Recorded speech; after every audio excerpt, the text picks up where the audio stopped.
Hello, friends. Welcome to the C3 podcast. I'm your host and co-creator, Myron Isaiah Bryant. Thank you for taking the time to listen and being a part of our community. At its core, C3 exists to create a safe space for us all to be humans first, learn from each other's professional and life experiences, and choose to co-create a healthy community of betterment. I'm excited for today's conversation with our guest. And with that, let's dive into the episode.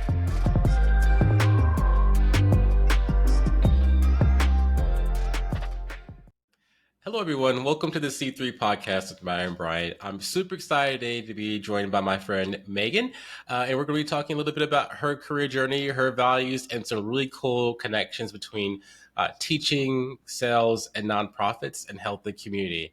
Without further ado, hello, Megan. Good morning. How are you doing? Hey, good morning.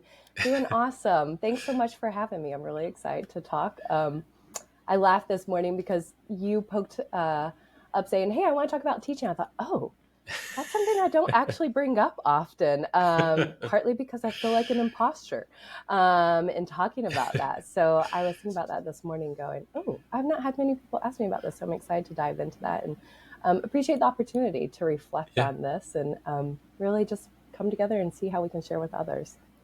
We all have imposter syndrome, whether it be teaching or tech or whatever we're doing, right? It's like, what? How did I end Are up we here? in the right spot? Right. And then you spend some time there and it's like, I think I kind of like it. Right. Well, we appreciate you joining in here. Obviously, this is a very human-focused podcast there. So we'll dive into your career journey and the connections we kind of started to talk about there and your values. But first and foremost, human first, who is Megan? Ooh. So based here in Atlanta, Georgia, a third child, which I always include because sometimes that can lead to, I always joke a little bit of indecision. But ultimately the root of it, people loving, problem solving, analytical, creative. I joke with people, I started as an art major, finished as math in college. So kind of my brain kind of works both ways. A wife, a mother, Enneagram 7 lover of outdoors, and I love a good themed party. Man, do I love a good themed party and anything physical activity. So I guess those are really kind of where I'm at of if I were to look at everything that encompasses who I am, those are all the things when you asked me, I thought, oh, all right, bringing it all together. I love that. The love a good party. I know you've been good at building community here in Atlanta, so we'll talk about that later because you've thrown some really great like themed events there. And then you talked about something that was new to me, like you graduated college with both, I think, art and math there. Not many people can do that. So that's amazing.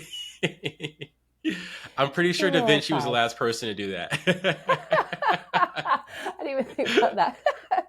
Well, it was kind of more like, how am I going to make this work into a career? I was like, how do we combine this for sure?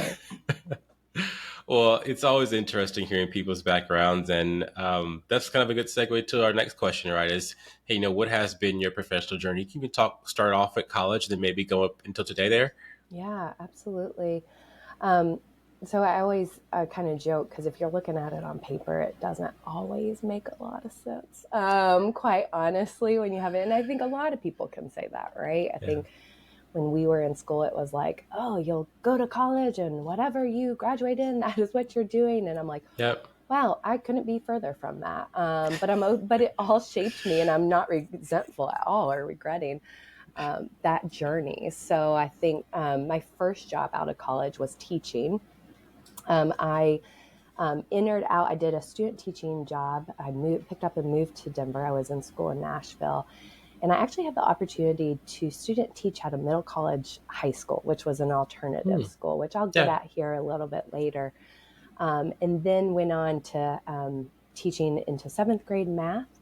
Then out of the blue, I was living the ski life, teaching and then skiing on the weekends in Colorado. My brother called me here in Atlanta and just said, there's this nonprofit that sounds a lot like you. They focus on youth and they focus on physical activity. They're hiring. Would you be interested? And I thought, no, I just bought new ski boots. Like, why the heck would I move? I just got my boots. Absolutely crazy. And I called and talked with their founders, and was like, oh man, there's so much opportunity to scale this mission and really impact more youth. I'll move there for a year. And I'm now in my 11th year here in Atlanta. And in my role there at the nonprofit Evolved, was able to lead that as the executive director there. And it was awesome. I joked with everybody, and this is how I really, what I always love about nonprofits is the number of, I literally think I kept 4 outfits in my car all the time, as to like meeting with a donor, meeting with the youth, and just jumping around for that. And I think between that and then going into the nonprofit world, really translated really well. And then as fast forward into that, then went into working with more nonprofits and really realizing, and that example was, how are we demonstrating the impact and really telling our story of an impact beyond just the immediate lives, but also from the economy side of things in the whole city. And so that's really my journey into now. I'm a solutions consultant for a technology implementation firm. And so on paper, I think, kind of a long journey. I made it make more sense verbally, but I think at the root of all of those experiences, people and helping them in problem solving, whether that was teaching, whether that was nonprofits, and really just coming alongside to build community there. So that's kind of my long twisted journey with a couple other side things in between, for sure. I love what you summarize that as, is people and problem solving. Again, that's come up so many times on previous episodes and will continue to come up with, is everyone's job is, in many ways, just a title to some degree, Right. but everyone more often than not deals with people or it has the ability to serve people. And then everyone more often than not has the ability to solve problems. And that's what most people do, right? Yeah. You do it in different ways and with different specialities, but that's what we all do. Absolutely. And that's, I think so often, and as I mentioned earlier, like, oh, I don't really talk about teaching because I think for some reason we don't think about it as problem solving. And so getting at that, and that's even, based in math, why I did degree math, because I just love the problem solving aspect of it. I was like, ooh, how's that look? Yeah, we're all problem solvers. Oh man. I talking with you, right? You talked about the math component. I remember, so I graduated engineering from college and then went directly into sales pretty quickly there.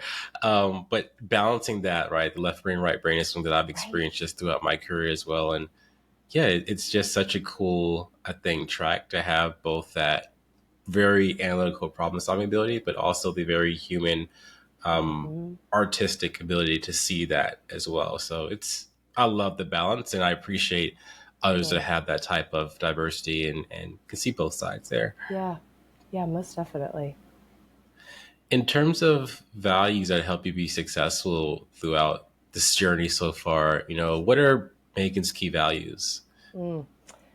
Well, it's funny to ask this because I'm like, again, values, I'm striving to live by them every day. I'm not going to say I'm perfect at them. Yeah. If I were to break that down, I feel like this is a little bit overused term, but transparency. And I mean this in the sense of we're all just human, right? And I always just try to break down. I'm from East Tennessee, so kind of backwoods. So sometimes I can be a little bit too joking with people, and I'm like, ooh, I should have been maybe a little more buttoned up. But I think what I've come is people really, and you and I have been on calls together before. Sometimes I'm like, oops, I should not have just thrown that joke out, but I think really just being, I mean transparency in the sense of like taking off the mask and allowing people to see you as human. I do think COVID allowed us a little bit of that. I know in past jobs, I might have hidden that I had a child, and now it's like, sorry, I gotta go, and like, or she's coming running in. And so I think just that transparency of seeing like, we're not this one way, or we have to have these compartments of our life. And so I think that I would say is something really huge, values, just to really be real with people. And while I don't like to, always share about myself, I think sometimes when we're willing to share about ourselves, it opens the door for others to do so. Yeah. And I would say following up on that, humility. So in that, as people just open that up, being willing to learn from them, and saying, and I think that was, I always think about, there's two weird, pivotal things. So this might be a really ridiculous story that now I'm like laughing. I probably shouldn't share, but I'm going to. So talk about growing up in East Tennessee. One of our field trips was actually to the prison, for better or worse. I don't know. Myron, I don't know. So, Who planned this? so kids, be careful. I don't know why I'm sharing this, but this just popped into my head. And being a lover of art, I remember going into the art department, and it was a all men's prison, and there was some incredible art in there. What? And I remember just being like, wow, we've kind of segmented, and it was just like, there's talent, there's skill here. And it just really made me like very open to that. And so I think of that is a pivotal opportunity that always sticks out, of like, there's always something to learn. And then also I remember waiting tables, and saying like, wow, this is the most diverse group of people I could have ever experienced. And so I'm always looking for opportunities. Right now I'm doing a business mentorship through my alumni, and every time I come home, I'm like, I would never have the opportunity to meet these people, just because we live in such like our bubbles, for better or worse. It's human nature, right? And so I think just approaching it with so much humility to say, I can learn from you. I haven't all figured it out. And so I think of the prison, the waiting tables, were just two really big experiences at a young age, very young age, that made me go, wow, they're wildly different from me. And how can I still learn from them? And so I really always try to take that into my everyday today, and just saying like, wow, we are not as different as maybe we think we are, from the surface level. And there's something that my way may not be the correct way, of how I might approach a problem or anything like that, and how that's translated today. So I'd say that's value number 2. Third value, and this is something I'm even leaning more into as I continue to grow, is awkwardness equals growth.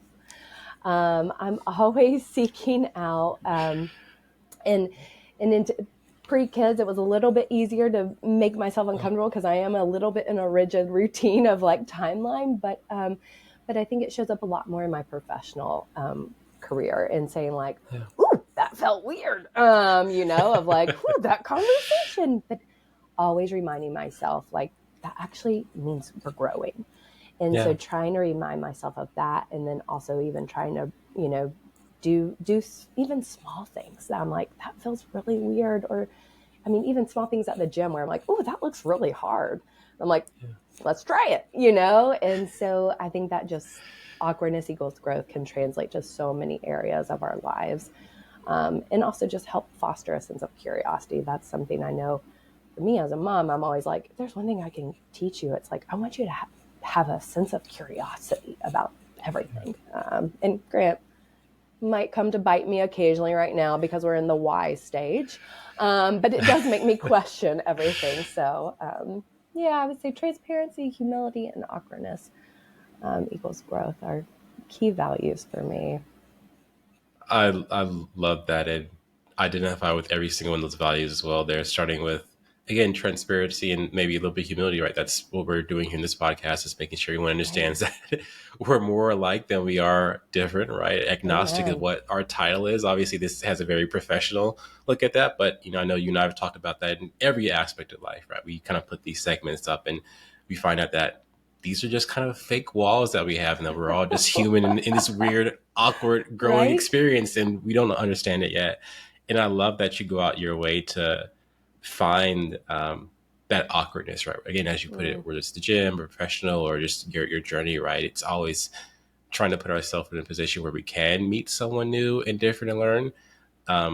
That's the beauty and the curse of COVID, right? Is that we exactly what we're doing here, like it's, podcast or webcam, we feel like we're almost in people's homes now. So to your point, it's like, hey, this is my house. Hey, this is my dog.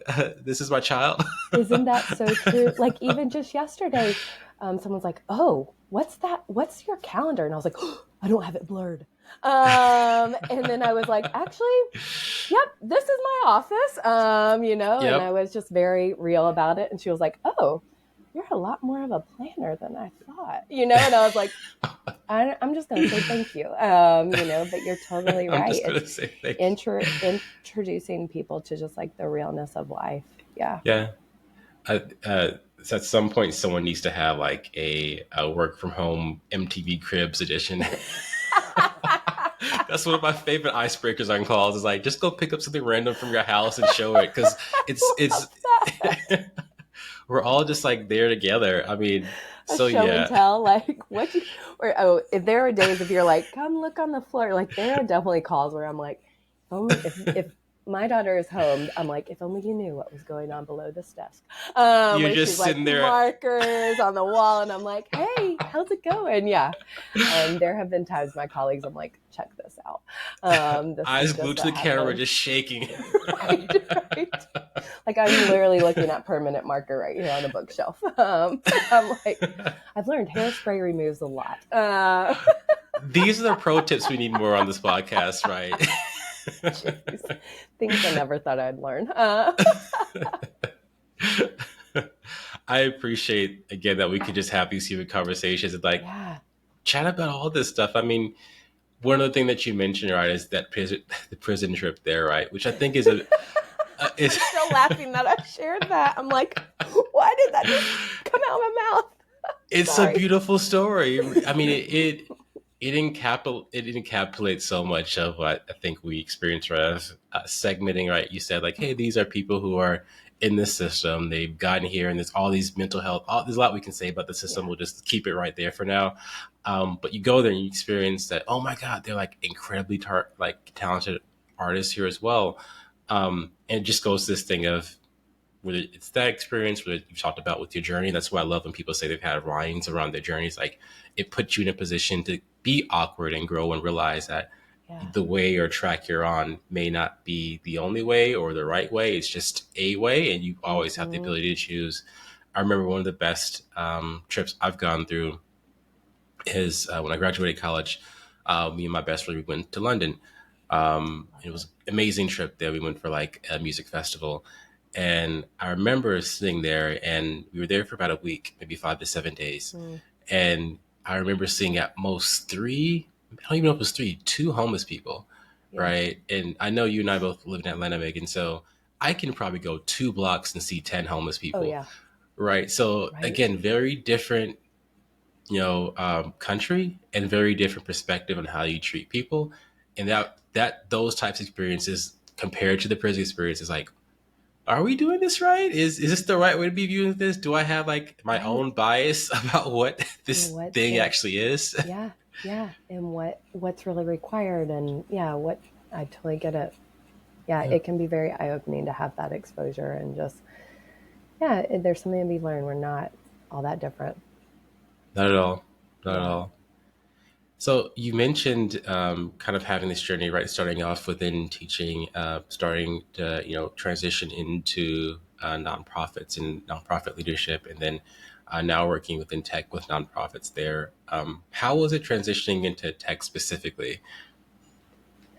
Well, I laugh because I never say I'm in tech. Like when you told me this, I was like, oh.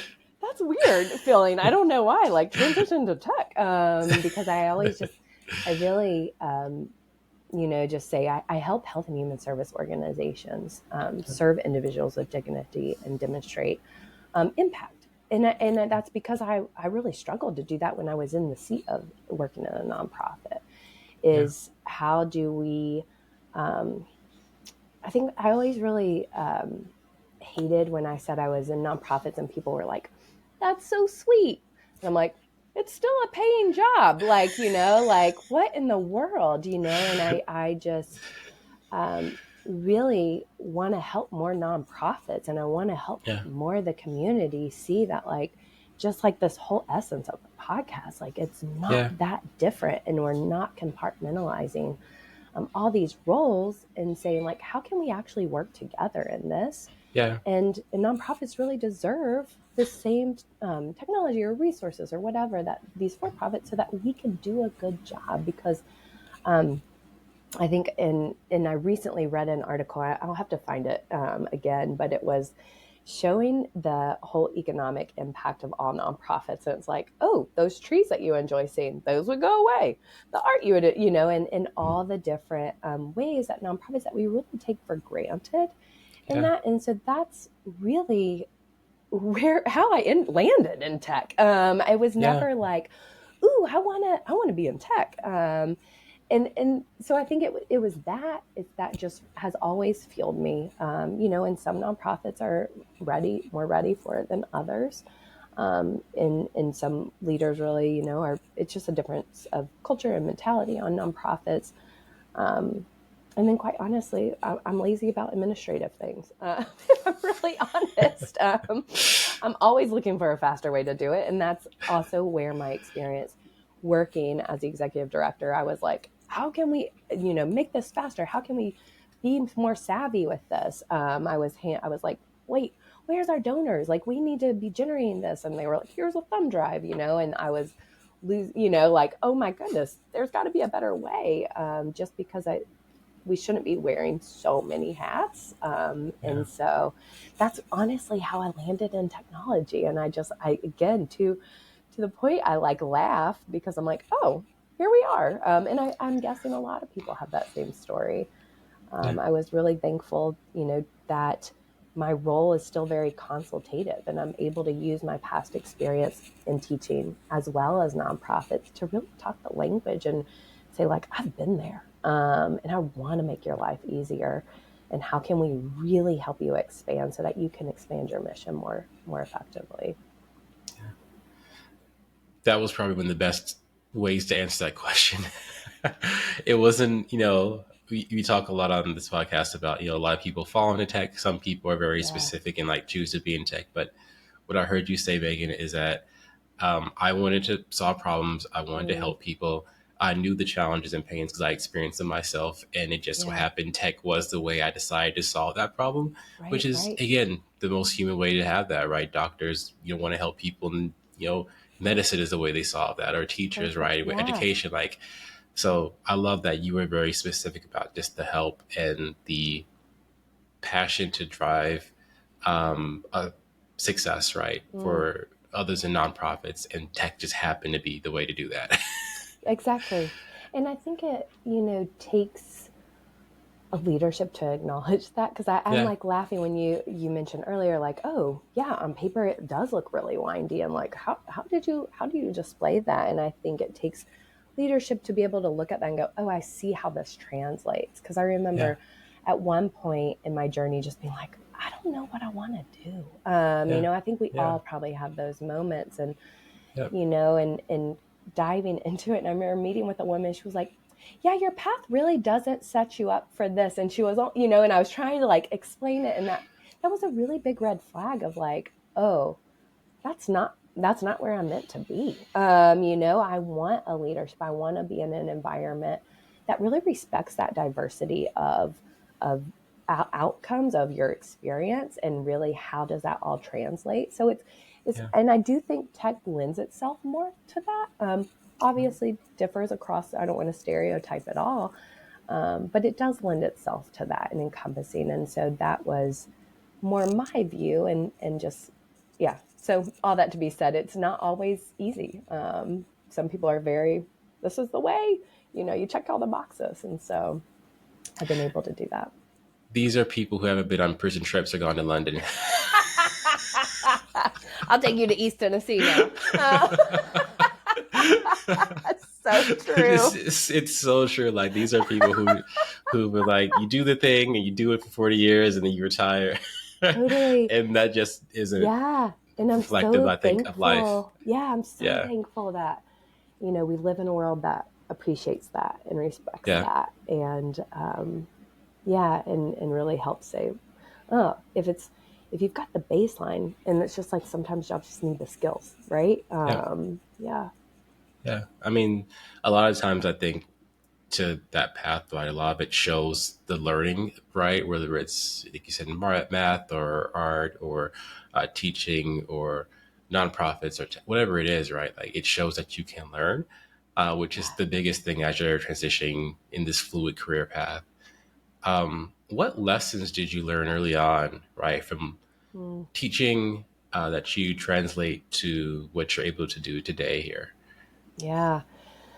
So it goes back to exactly what I shared earlier, like, oh, I don't talk about teaching that often, but I use those skills so much on a daily Yeah, basis. And in fact, they're kind of my secret weapon, if I'm truly honest, yeah, a little bit. And so I don't regret having taught, like, and there's days where I'm like, ooh, maybe go back, but no, I love what I do.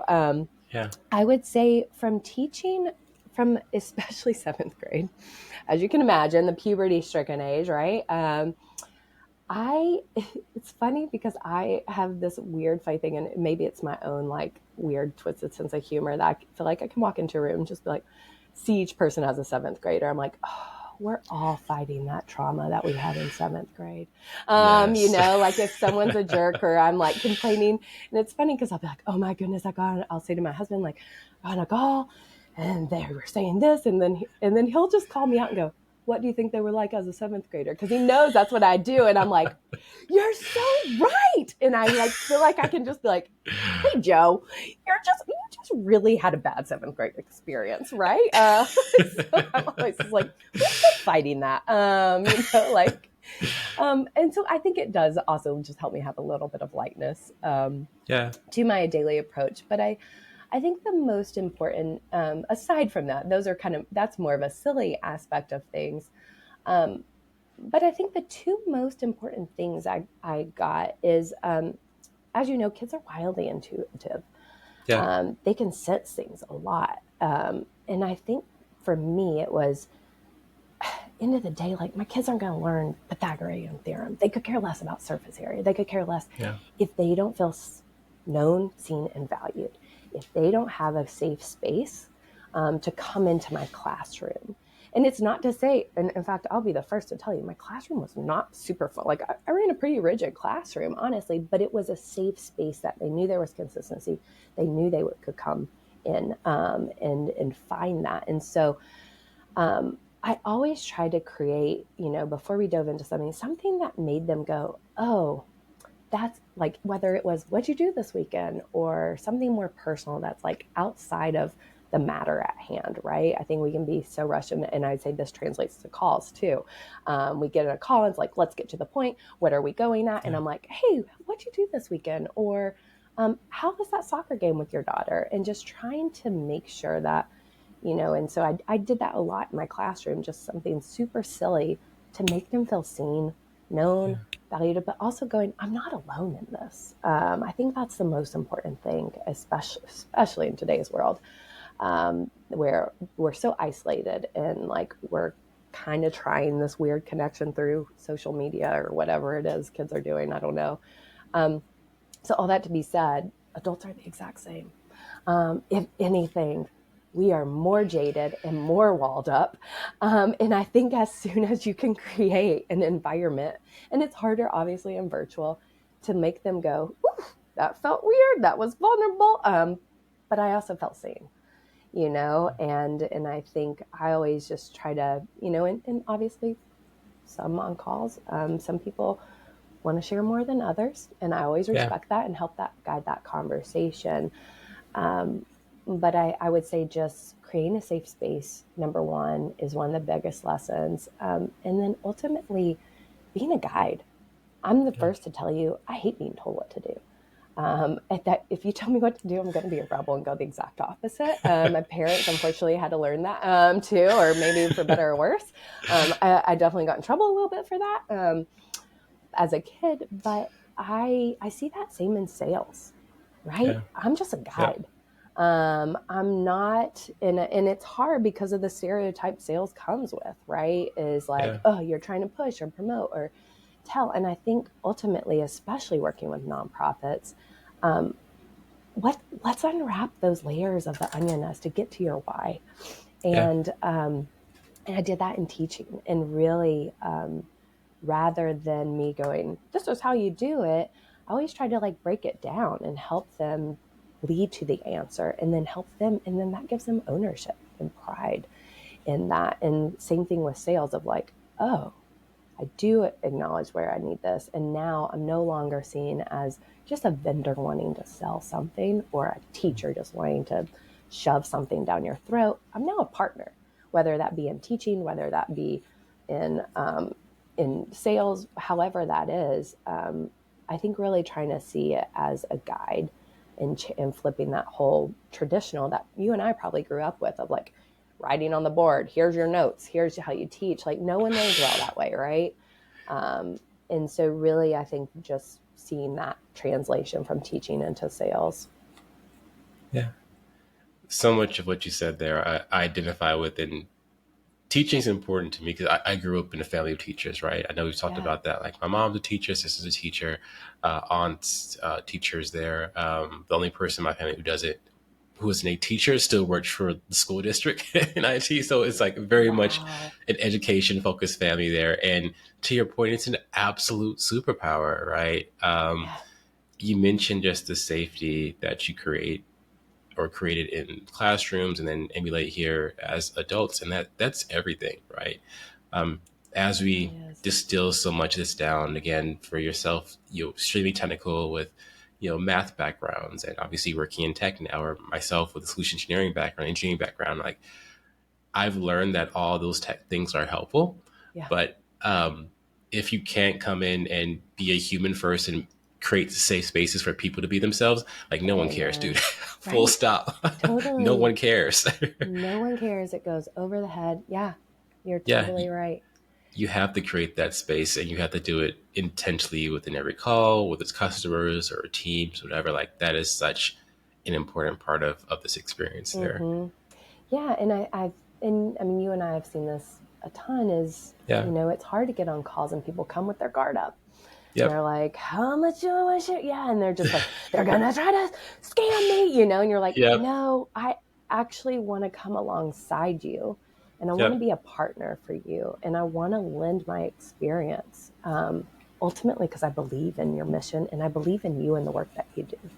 And I think sometimes that's all people need to hear is, I believe in you, and like, and it's hard because you've got this deadline of like, green pipe, do all this, but I think slowing down and knowing like go for the long run, right? In the sales aspect of things. But creating that space for people just to be open and let them do it in their own time. Yeah. I mean, and you mentioned once you have that space, like using that space as a area or a playground to guide them, right? Whether that's teaching or again in sales as well. Right. I've not thought about in that space, but it's so true. It's so important as like having that space to be to guide them, and you positioning and being a true guide along that process, right? That's what teaching is. I think that's why teaching is, again, a superpower. It's like you're not always telling kids, hey, this is the right way. And to your point, filling up the whiteboard or the notepad that gets thrown away, you forget everything that's on it. It's like, hey, how can I create experience where that you figure it out, and then that you take this lesson with you in your next step and along your journey. Right. Exactly. 100%. Couldn't agree more. A lot of great sales books talk about teaching as like the biggest kind of superpower. And I just can't agree more. And it's interesting comparing, I think, sales consulting to teaching, because it goes back to everything we started the conversation with, like the whole prison or the London thing, because that's a bias we have here, right? We just talked about sales has this bias or perception, it's like manipulation or it's scummy, all these different things. And then you talked about nonprofits, it's touchy-feely, and then teachers is kind of in the same nonprofit realm where it's like touchy-feely. But if anyone's been a teacher, everyone's familiar with the gap, right? Yeah, exactly. So if anyone isn't a teacher, the gap at the beginning of the year for most states, you have a state administered test, right? And teachers have a quota. You have There's to have reasons why I'm not a teacher, Myron. You have a quota. Like you have a certain amount of those kids in your classroom have to pass that state test. And that at the beginning of the year, that's your quota. You So you look at your kids and you say, hey, these are kids who can take the test today. These are kids who sadly, I don't know if they'll be prepared by that test time at the end of the year to test, like take it and pass. It's a very sad thing that goes to biases with itself. We'll talk about later. And there's a middle there. These are the kids that you're like, hey, I think if I spend time with them, I can get them over the hump to pass the test. 100%. In sales, it's called account planning. In teaching, that's the gap. And not only is it similar, but each side looks at the other side differently. Like, oh my God, if I'm a teacher, I'm looking at sales or corporate as like, you guys are like all numbers and, manipulation is scummy. And the corporate's looking at teachers like, you guys are touchy-feely. How dare you say someone can't pass that test? Yes, exactly. No, you're Those so are the biases. Right. You are so right. And I love that you bring that up because I didn't even go there because so few people know that you are held to this quota and it's like, you've got to meet this and pass this standard. And you nailed it. Yeah. And the amount of biases that do exist in that is disheartening. Yeah. We all do the same things is the point there. Yeah. Yep. Exactly. Amen to that. You've talked a lot about like working with nonprofits. And that's one thing I appreciate about you as well, is that you're very passionate. You've experienced the challenges of nonprofits. We work in the nonprofit space as well. There, it means something to say, hey, I felt that too, right? Mm-hmm. Putting that in a very human experience. That's empathy, right? How do you translate that nonprofit experience to now be to consult and guide others who are feeling those challenges today? Yeah. Really good question. And I think it really comes back to making people reminded of their why. And that goes in so many capacities of life, professional. So, I mean, as you can imagine, teaching 7th grade math, why are we ever going to use this? What are we going to use this for?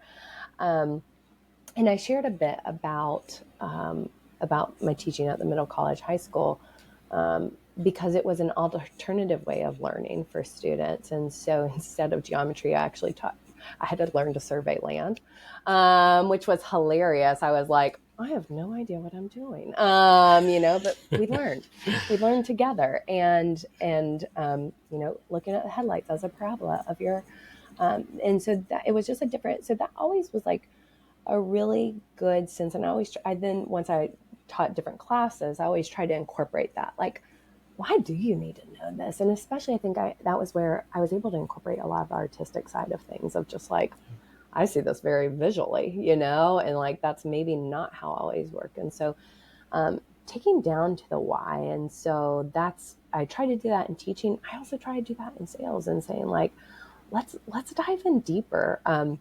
One thing I didn't share, one of my little side notes in my journey was doing some health coaching. I had gone back to school for holistic nutrition too. And people would come to me and be like, I just want to lose weight. I'm like, why? And ultimately it was like something really, really deeper rooted, it wasn't just to fit these pants or something. And the same thing applies from teaching to health coaching to sales is why? Why does this really matter to you? And I think it's, obviously sometimes much easier said than done is to say like remind people of their why, because sometimes in sales, like we are moving fast and we do want to get this sale. But I think for us to be able to take the time, pause in all aspects of life, not just in sales, and zoom out for a minute and be like, oh, why do we do that? Because I think sometimes we can move so rapidly. We lose sight of the why. It gets kind of murky. It gets kind of cloudy. So I think that's something just to remind people constantly of the why. And that being said, when they know the why, they actually know the answer. And they need the guide. That goes back to being a guide. Let them take the onus of that. Let them develop that. I don't need to tell them that. And I mean, I can make my assumptions, but end of the day, they need to take ownership. And I saw that time and time again in the classroom, like, you know what, instead of me going up to the board, I'd be like, that was a really good answer. Could you take that up and share, and really fostering this classroom of like the students learning from one another and how that evolved versus I don't need to be, the teacher and instructing, like I don't I can put the ego aside and let you all learn from each other, and I'll just be a guide. And I think really seeing that, obviously I have expertise to be able to share, but in due time, right? Yeah. And so I think people really do know the answer. They just need help getting there. And I would say last, people knowing the expectations and plans. So I think really just making people feel confident in knowing like we're walking alongside each other. Yeah. And same thing with teachers or in teaching is here's the plan and expectation. I mean, all this, kind of goes in together. The why, Yeah. it all kind of is all in this big mushed Venn diagram, I guess. People knowing the answers, but then just also them knowing like what's the expectation, laying that out up front. And so I saw that a lot with teaching of like, here's my expectations and here's the relationship we're entering in a sales relationship, and the expectations really of like how we work well together. As I mentioned, I can say it. I record this on something called Riverside FM for our listeners, and it does all these AI tools. If I were to take a segment and summarize like the sales process, it's exactly what you just said. They can start with the why, understand their process, Right. and then talk about like how do we make that real, like with a timeline and some steps like that. That's it. Like there's all these different methodologies that do that, and I subscribe to a number of them as well. I think they're great to get more specific about those things. But if you're doing three things, and that's not even just sales, even as you talked about, right? With like health, like going into a gym, like I know we've talked about this. Like I did Orange Theory for a bit there, for like 2 years. Huge fan of Orange Theory there. Currently working on like long distance running there. Before those two things, I was like lifting a lot there, and that was my journey across different things I needed at the time for my own fitness, and all the great coaches I've met along that journey. For a session, what are you here for? Why? Like it's so important to get that. Is it? I'll pause here. Is it possible to ask why too much? Because you talked about, the why stage for having a kid. But as an adult, have you ever had an adult ask you why too much?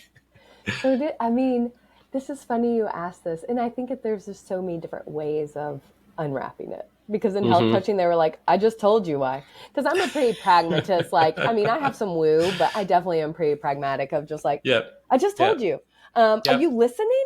So I think, yes, I think, yeah, like, because there comes a point where you're like, you're just not listening, Yeah. and just Yeah. saying like, oh yeah, let's just dive in. And it's maybe not even diving in, but just like always returning back to it. Yep. And also knowing sometimes your why changes, it evolves. And being willing to go, oh, this was actually the reason, but maybe it we don't always unwrap all the layers all at once. Yeah. It can evolve as you go. Yeah, that's a really good question. In Yeah, that playground, a lot evolves, right? I think to your point about not just the why, but the process, right? Like that's one thing I've observed more and more in maturing is like there's certain things that you don't have to provide the answer to. Exactly what you're talking about teaching. Like if you just provide the safe space for someone to have this playground experience and they ask the right questions, they're going to yeah, find their answer. But there's a certain amount of maturity, almost faith you have to have in that type of process and that type of ability to execute that versus I'm just going to give them an answer because they asked the question. exactly. Yeah, I love that you even brought us like the fitness world because there's definitely you're like, diving into that. Yeah, too much. In terms of health and community, I know we started the conversation off with just your love and passion for themed events. I know you've thrown some amazing things around tacos and biking and fitness there. How important is that building community for you there? Because that's something that we all experience, but Mm. as you talked about, like with it being COVID and it's all being kind of remote, it's hard to do. But you're doing that better than I'd say just about anyone here. Oh, thank you. That means a lot to me. Really, truly, Yeah. because I do, while I try to translate this into my professional life, I really ultimately stems from my personal life too. Yeah. Um, and I just think community is such a huge aspect of health, especially we are living, not to go in a total rabbit hole, but living in a huge epidemic of loneliness, Yeah. right? And I Yeah. think that's, ignites me even professionally as to like, you don't know what people are going through. And if you can at least make them feel seen, even on a sales call. Much, if your mission, obviously in the nonprofit world, it's a little bit easier to be like, I'm going to go, that's your mission, And so even on a sales call, that's where I'm just like, I want people to know that they have they're known, they're seen, and how that translates. And I think this really became very apparent for me. It's always been big for me. I mean, I was always a kid like, I'm going to have another party over. And my mom's like, no more. And I have always been big on bringing people together. And I think it really stayed true. Long story, I'm going to try and make this short. So I actually, and this is humorous, you can think Big Lebowski, narcoleptic. I actually was diagnosed with narcolepsy at age 16. And I mean, it is laughable. And I mean, it was like full REM cycle. It was crazy. And I I went on a huge autoimmune journey. So, to heal myself, went on a huge diet, changed diet and everything. And it had me isolating myself immensely. Yeah. And so it made me realize whoa, how much community was such a huge part of healing. But it just while I knew community was a part of health, this whole experience just affirmed it and making me realize how important it was to surround yourself with people, but also to reach out to people because you don't know what everyone's going through, right? And so through all this, I was inviting people over to have meal prep with me. Yeah. Little did they know that I was subscribing them to this crazy autoimmune diet I was on. But it was such a big thing for me to bring people together. And I think, just like I said, there's so many people lonely and they don't really know how to engage anymore, especially in this technology world. And I think the more that we can create a safe space, full circle back, right? Yeah. And allow people to really thrive versus just going through the mundanes of life. So I just see such a huge, it all cycles together.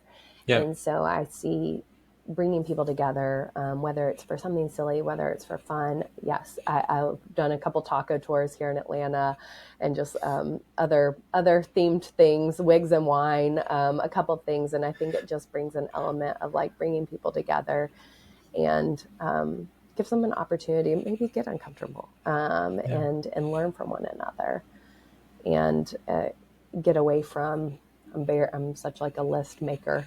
And so sometimes I just have to stop and go, wait, at the end of the day, people matter the most. Yeah. And making time for that. I love that. I think that community is just so important, right? Whether it's just day to day, whether it's things or challenges within life there. I always talk about me going to therapy or anxiety. That's a big part of my community there is people identify with those things. Yeah. And you mentioned just providing that place for people to be human as well. That's ultimately it, right? So much of even us being on cameras all day or, in Zoom meetings, whatever it is, I think it creates an amazing connection, exactly what we're doing here and talking, but just going to see someone, give someone a hug, what's going on, sharing a drink, that's the ultimate level of connection. And the more we do that, the more I think truly the healthier we are. And there's a lot of stats to show the longer we'll live, the more community we're a part of. It's so true. There's so much science backing up, and it's we're so quick to, again, this is for a whole nother episode, so quick to be like, I just need to take this vitamin or I need to take this medicine, and I think big supporter of therapy and just being able to find that space in your people. And, and it's not always easy. It causes us to, get uncomfortable. To find that, but the health and the outcomes of that are just incredible.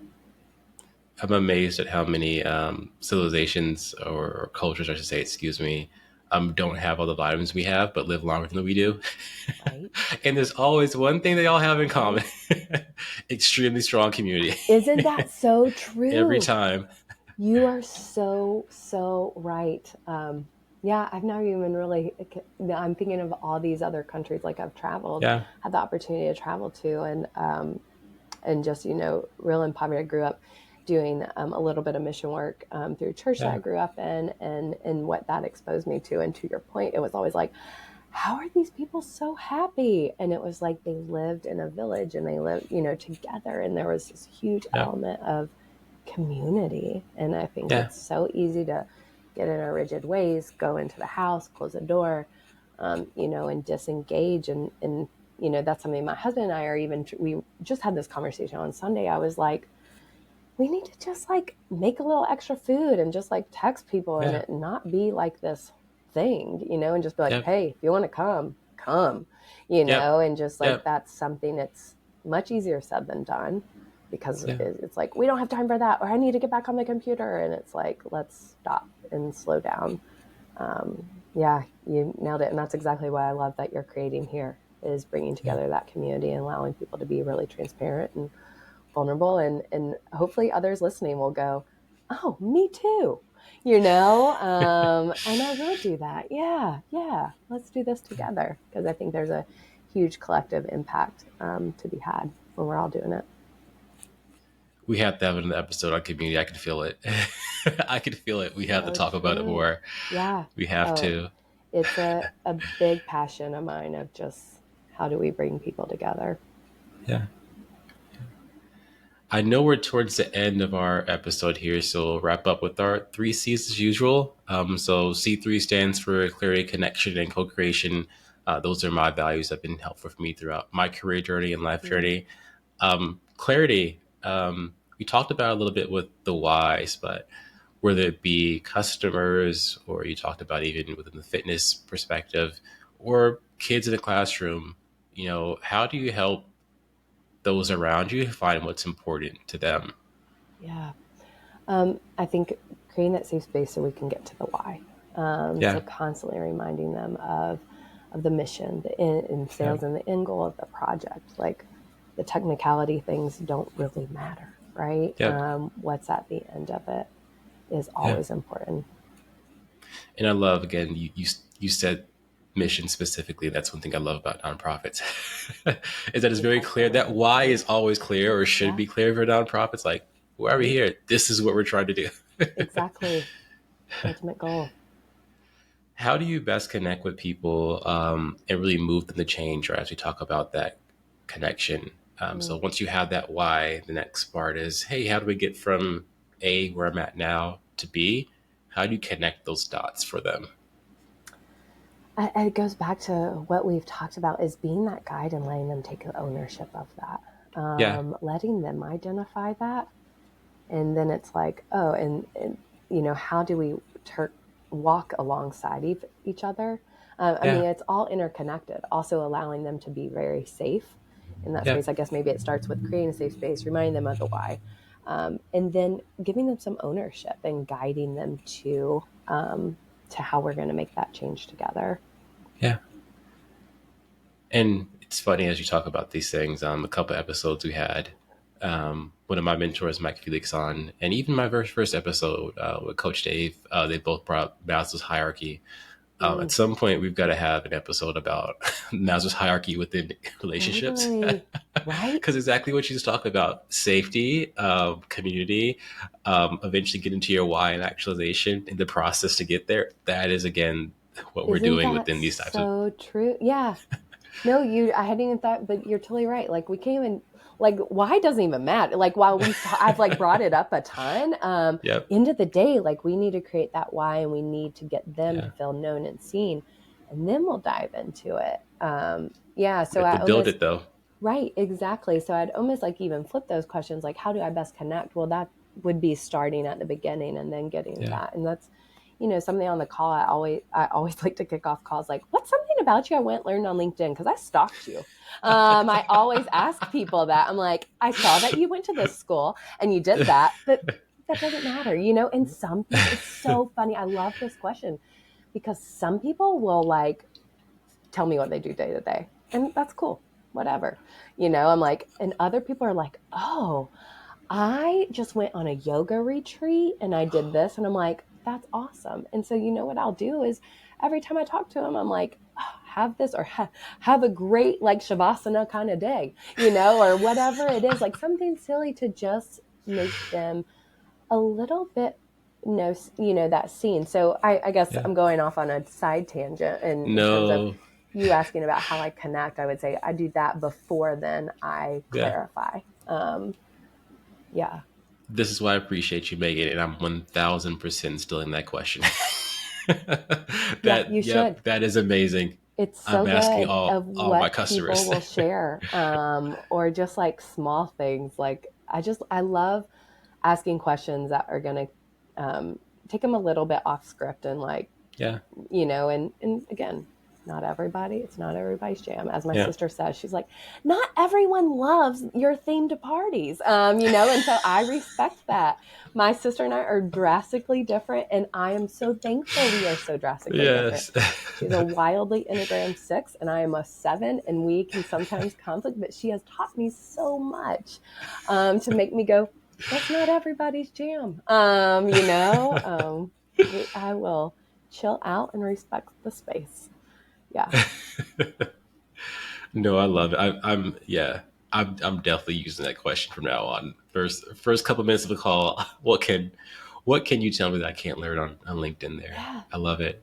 It breaks down some barriers for sure. And the last C is co-creation. So we talked about the why. We talked about getting from point A to point B. So often, particularly in sales, we have these like project plans or mutual success, whatever you want to call it, right? Hey, that plan to getting from point A to point B. But Mm-hmm. exactly as you mentioned, sometimes whys change, life happens, and wait, I don't know if this is the right thing, or we kind of feel rocky about going with this because everything's happening on. How do you have that conversation and almost re-co-create um, a plan to work together and be successful? There's so much to this, but I think it's just constant communications. Yeah, Really, being willing to have those hard conversations at times. yeah, Be willing to listen without the need to respond. yep, And I think that's important in every aspect of teaching, of sales, of everything. Um, and it goes back to what I was saying earlier is be a guide.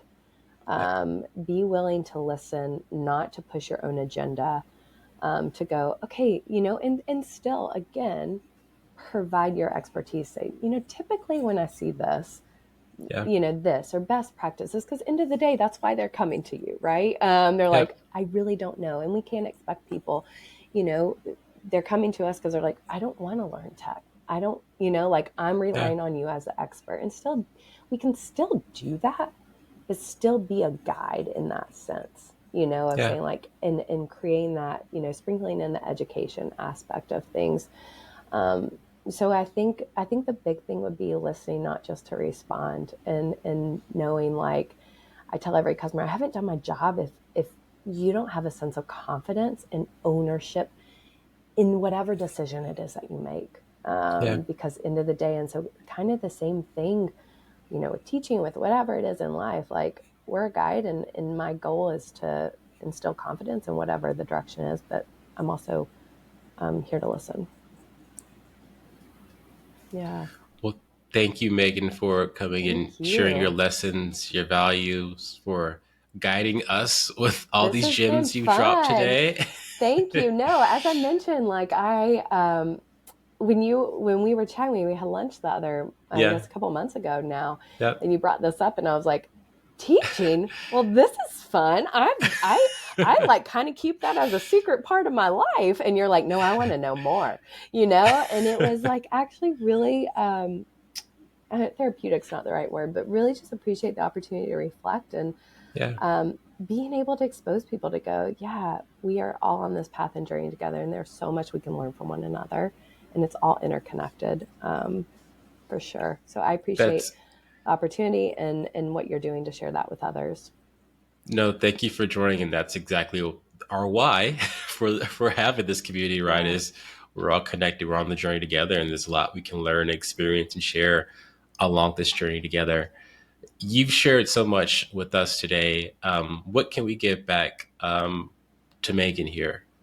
Oh, you're awesome. I think just like stay curious, and be open to what you're going to learn from others. And I think that just is going to create a ripple effect the more that we I mean, for me to say slow down is like humorous for anyone that knows me well, because I am like, I just love speed. I love and I think it takes time to slow down, to be curious, and be willing to learn.